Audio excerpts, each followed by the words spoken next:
Akkam jirtu kabajamootaa fi jaallatamoota ilmaan Oromoo. Har'as akkuma barame afaan Oromoo walii wajjin barachuu keenya itti fufna. Yeroo darbee kutaa tokkoffaa keessatti waa'ee gabaabinaa fi dheerina sagalee yookaan jechoota afaan Oromoo bal'inaan walii wajjin ilaallee jirra.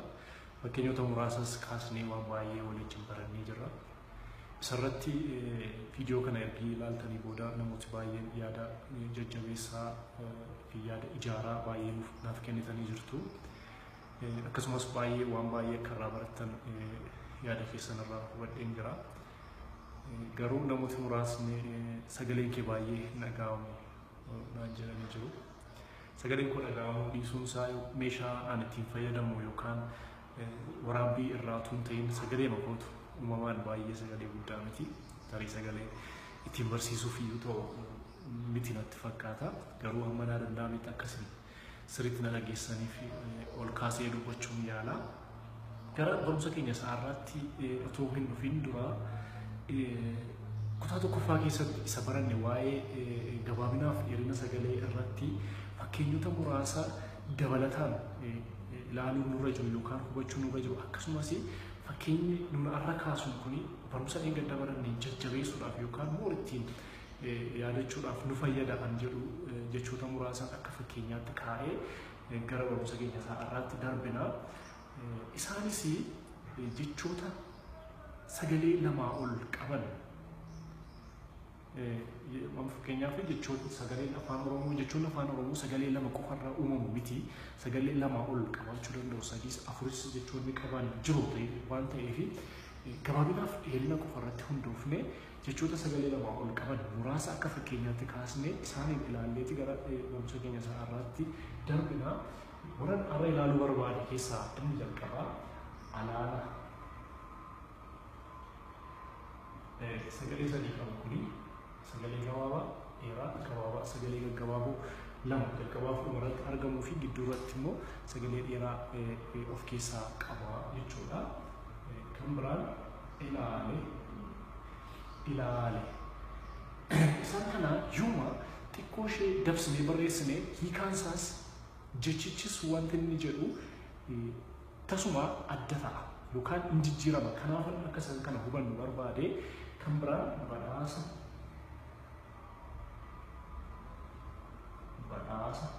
sagalee sadii qaba. Gabaabaa lamaa fi sagalee dheeraa tokko jechuudha.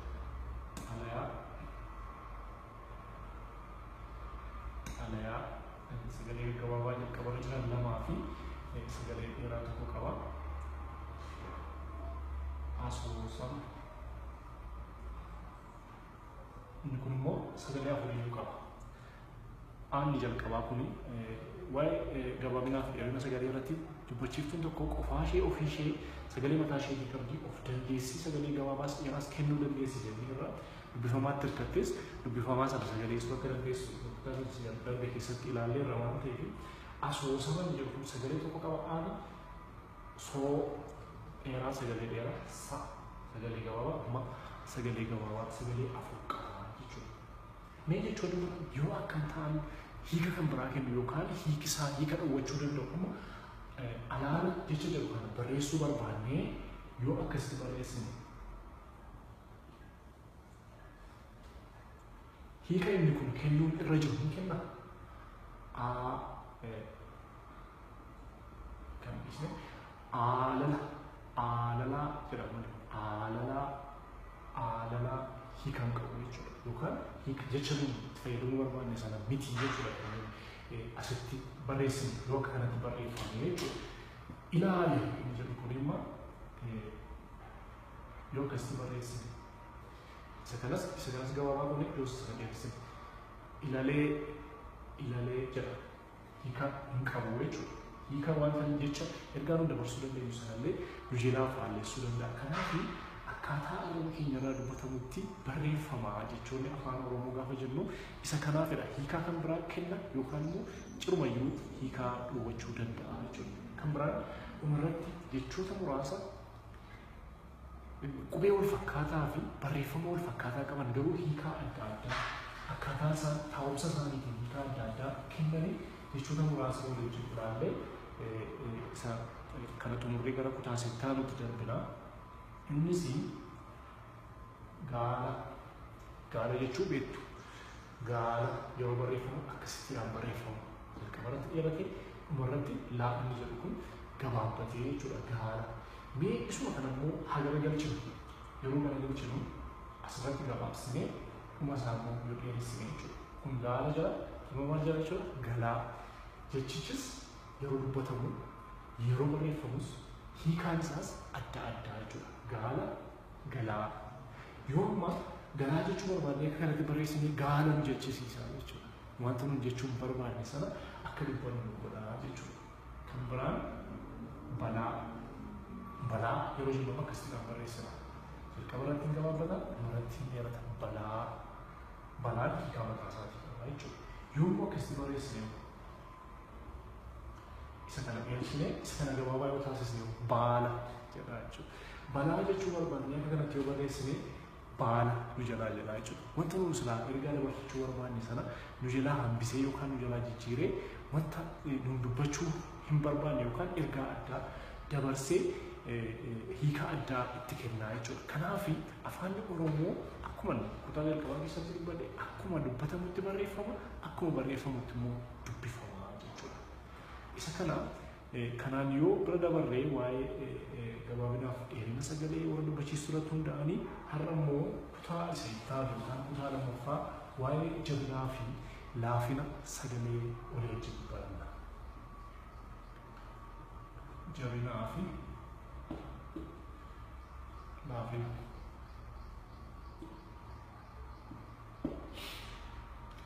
Sagaleen tokko yoo maal ta'uu jabaataa yookaan immoo yoo maal ta'uu laaffataa inni jedhu arraba keenya irratti hundaa'a yookaan akkaataa jechi sun itti dubbatamutti hundaa'a. Fakkeenyaaf jechi tokko yeroo dubbatamu arraba keenya irratti jechi dubbifamaa sana bira yeroo geenyu irra deebi'ee yookaan dhiitamee yookaan jabaatee barreeffama taanaan jechi sun sagaleen jecha sana keessa jiru jabaadha jechuudha. Yeroo jabaa ta'uu sana maal ta'a yeroo barreeffamu dubbifamaan walitti aanee barreeffama dubbifamaan sagalee sana sagaleessu tokkichi isaa suni lama ta'ee barreeffama jechuudha. Akkas jechuun jabinaa fi laafinni sagalee dubbifamaa irratti hundaa'a. Dheerinni fi gabaabinni sagalee dubbachiistuu irratti hundaa'a jenneerra. Inni kun immoo dubbifamaa irratti hundaa'a. Dubbifamaa jechuun dubbachiiftuu nuun kutaa tokkoffaa keessatti keenyee warra A, E, I, O, U isaan kanaa ala warra jiran qubee dachaa dabalatee warri jiran warri hafanii dubbifamaa jedhamu jechuudha. Qofaa isaanii sagalee kennuu hin danda'anii dubbachiiftuun yoo itti hirkatte sagalee mataa isaanii sagalee isaanii baasuu fi dandeessi jechuudha. Kanaa achi sagalee mataa isaanii hin qaban warri kanaa ala jiran dubbifamaa warra nun jennu jechuudha. Qubee dachaa dabalatee. Kanaaf jabinni fi laafinni sagalee dubbifamaa irratti hundaa'a. Yoo sagaleen arraba keenya irratti dubbannu sun dhiitamee yookaan jabaatee dubbifama ta'e dubbifamaan sagalee sana kennu lama ta'ee walitti aansee barreeffama jechuudha. Kanaaf jechi nuyi dubbannu arraba keenya irratti yoo laaffate immoo dubbifamaa jecha sana sagaleessu yookaan sagalee sanaaf sagalee kennuuf dhufe sun tokko ta'ee barreeffama yoo arraba keenya irratti hin laaffatate. Yoo arraba keenya irratti hin jabaatate immoo lama ta'ee barreeffama jechuudha. Laafinaa fi gabaabinna inni jennu isa kana. Si'a tokko nurra deebi'a. Jechi nuun arraba keenya irraa dubbannu dhiitamee yookaan jabaatee dubbatama yoo ta'e sagaleen sun sagalee jabaadha. Sagalee jabaan immoo yeroo barreeffamu dubbifamaan dubbachiiftuu miti. Dubbifamaan sagalee sana sagaleessu lama ta'ee walitti aansee barreeffama. Yoo sagaleen nuun afaan keenya keessaa baafnu arraba keenya irratti laaffatee dubbatama ta'e immoo jechi sagaleen qubeen sagalee sana sagaleessu qubeen dubbifamaan tokkoo isaatu barreeffama yookaan laaffatee barreeffama jechuudha. Kanaaf sagaleen yeroo jabaatuuf yeroo laaffatu dubbifamaa irratti hundaa'a jechuudha. Lama ta'ee barreeffama isiniin jedheera. Qubee dubbifamaan lama ta'ee walitti aansee barreeffama yeroo sagaleen jabaatu. Qubee dubbachiiftuu irratti qubee dachaa irratti inni kun hin hojjetu. Yeroo akkasii jiru qubeewwan dachaa warri akka chaa, dhaa, nyaa, phaa fi warra kan fakkaatanii jiru qubeewwan dachaa akkasii isaan kun yeroo jabaatan lama ta'anii barreeffamu. Wanti nuti beeknu yoo jiru chaan kuni qubee lamarraatii uumamti garuu akka qubee tokkotti kan isheen ilaalamtu qubee dachaa waan taateef. Garuu yeroo jabaatu amma fakkeenyaaf daan bakka ta'etti yoo jabaata ta'e akkasitti barreessina. Chaanoo yoo jabaata ta'e maaliif akkasitti barreessinu inni jedhu akka dhufnee fedha. Chaan yeroo jabaattu akkasa kana lama ta'ee barreeffamatu hin ta'e isuma kanatu qofaa isaa barreeffama irratti adda baasuu hin dandeenyu jechuudha. Akkamitti adda baafna yeroo hima keessa galchinee jecha sana hima keessa galchinee itti fayyadamnu jabeessinee dubbisnarraa kan hafe yeroo barreessinu qubeewwan dachaa lama goonee hin barreessinu jechuudha. Kanaaf jechoota jabaa fi laafaa ta'an jabinaaf laafina afaan Oromoo yookaan qubee jecha afaan Oromoo ibsan muraasa fakkeenya isaa isiniif ka'a. Fakkeenya jechoota jabaa. Jechoota jabaa muraasa fakkeenyaaf akka fakkeenyaatti har'a walii wajjin ilaallu keessaa inni tokko adda. Adda jecha jedhu kana yeroo barreessinu yeroo dubbannu arraba keenya irratti daa kana dhiitnee jabeessinee dubbanna. Adda. Arrabni keenya laagaa keenya wajjin walitti bu'ee hin turaa jechuudha. Jecha kana yeroo dubbannu adda jedhee. Kanaaf sagaleen kun sagalee jabaadha. Sagalee jabaa yeroo ta'u maal ta'a jechuudha? Daan sagalee keenya kun lama ta'ee barreeffama jechuudha. Fakkeenya tokko biraa ilaalla. Madda jabaa jechuudha. Madda. Kan biraan irra yeroo dubbannu arraba keenya irratti irra turee dubbanna irra jennee jechuudha. Inni kan biraan eessa yookaan eecha. Kana chaan kuni akka inni jabaa ta'ee arraba keenya irratti hin beekamu yeroo barreessinu garuu akkuma sila isin jedhee tokko barreessina malee irra hin beeknu garuu jabaa ta'uusaa hin beekna jechuudha. Inni kan biraan sagalee lama waliin beeku warri qabaatan jiraachuu danda'u amma sagalee lama warri qaban asirratti kan hin kaa'e fakkeenyaaf gurraacha.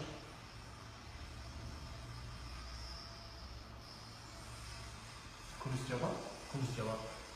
Jechoota sagaloota jajjabaa lama of keessaa qabu bu'uurri jalqabaallee laaffata. Kan biraan barreessa.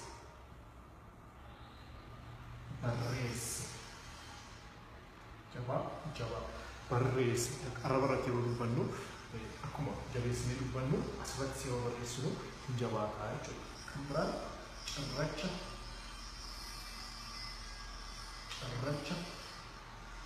Jecha kana keessatti sagalee raan kunis chaan kunis ni jabaata. Garuu akkuma sanas ni jedhee qubeen dachaa arra deebinee yeroo lama barreessinu waan ta'eef tokkuma barreessinaa jechuudha. Isaan kun jechoota sagalee jajjaboo irraati tolfamanidha jechuudha.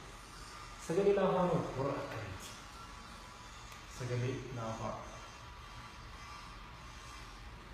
Sagalee laafaa muraasa akka fakkeenyaatti yoo isin kaa'e ala. Laan kuni hin jabaatu waan ta'eef tokkichuma isheetu barreeffama.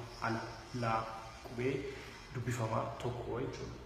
Kan biraan haala. Laan ammas laafaadha waan ta'eef tokko taatee barreeffamti. Miira. Laafaa miira. Karaa. Isaan. Laafaadha warri kunis sagaleewwan jechoota sagalee lallaafaa qabaatan jechuudha. Badiisa. Kunis laafaadha. Badiisa. Arraba keenya irratti illee yeroo dubbannu hin jabaatu jechuudha. Kan biraan gadadoo.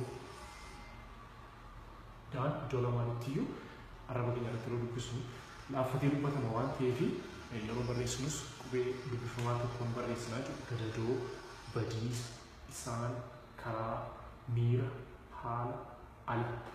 Warra kanaa fi warra kana garaagarummaa isaan gidduu jiru arraba keenya irrattis barreeffama irrattis sirriitti adda baafannee jirraa jedhee amana. Kan biraan gara dhumaa irratti jechoota jabaa fi laafaa gara lamaanii of keessa of gidduutti qabatanii uumaman yookaan barreeffaman yookaan dubbatamanii jiraachuu danda'u. Fakkeenyaaf garaacha. La asitti raan kuni garaacha. Raa kana yeroo tuqnee wala lafarra yeroo dubbannu waan ta'eef sima tokko barreeffama chaan godhu hin jabaata. Garaacha. Garaacha. Qubee dachaa waan ta'eef yeroo lama hin barreessinu malee jechuudha. Kan biraan barreeffama.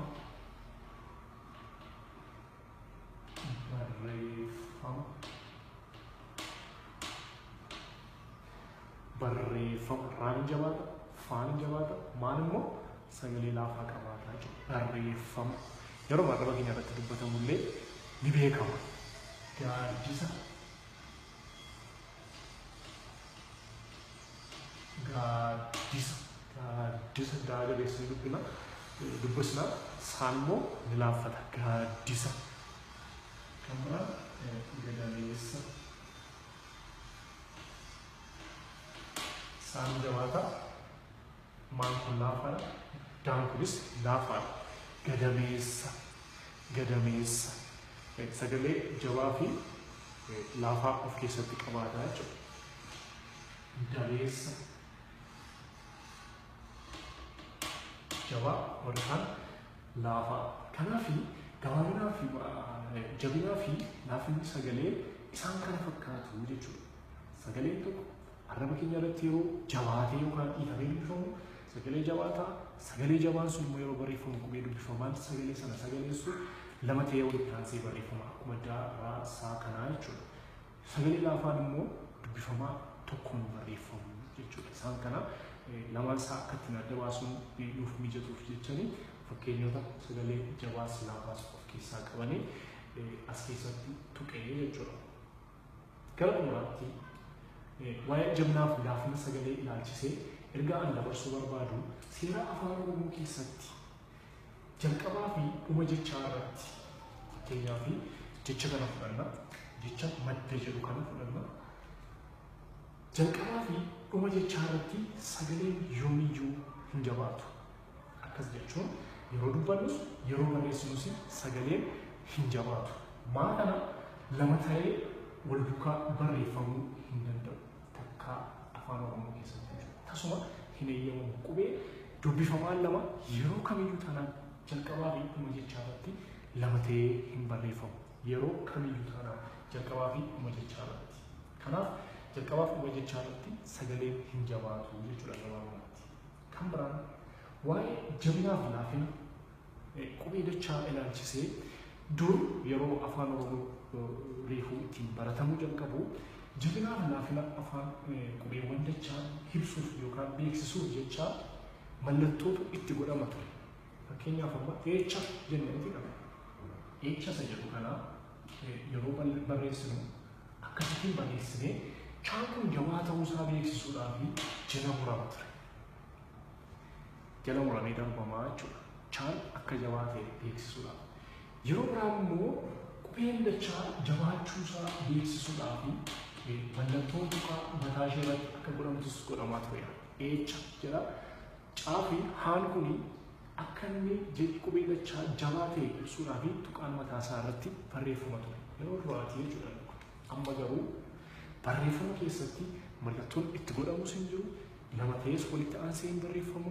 Akkuma jirutti tokko isaatu barreeffamee garuu yeroo dubbisnu yeroo hima keessa galchinee itti fayyadamnu jabina isaa dubbachuu keenya irratti yookaan dubbisuu keenya irratti beekamaa jechuudha.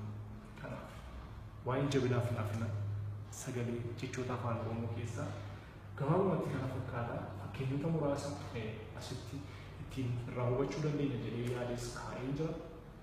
Waan na hordoftaniif waan na dhaggeeffataniif guddaa galatoomaa. Akkuma barame gaaffis yaadas yoo qabaattan naaf barreessuus quunnamuus dandeessu. Wanta dabalamuun irra jiru yookaan waan fooyya'uun irra jira jettanii yaaddanis yaada naaf kennaa. Akkasumas wanta an sirreessuu qabu yookaan wanta an irraa sirraa'uun irra jirus yaada keessan nan fudhadha. Baay'ee isinitti gammadeera. Baay'een isin jaalladha. Baay'ee galatooma. Yeroo gaarii naaf qabaadha. Kutaa isa itti aanutti walitti deemna. Kutaa isa itti aanutti yeroo walitti dhufnu waa'ee hudhaa fi irra butaa haasofna.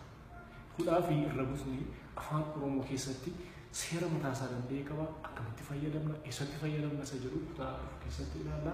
Fuudhaa fi irrabuuti baay'ee seera kan afaan Oromoo keessatti argee jaalladhu yookaan itti gammadudha. Afaan isa kamirraayyuu afaan eenyurraayyuu adda waan nu godhuuf jechuudha. Isarratti bal'inaan walii wajjin haasofnu kutaa itti aanutti baay'ee galatoomaa baay'ee ulfaadha. Yeroo gaarii qabaadha. Nagaatti.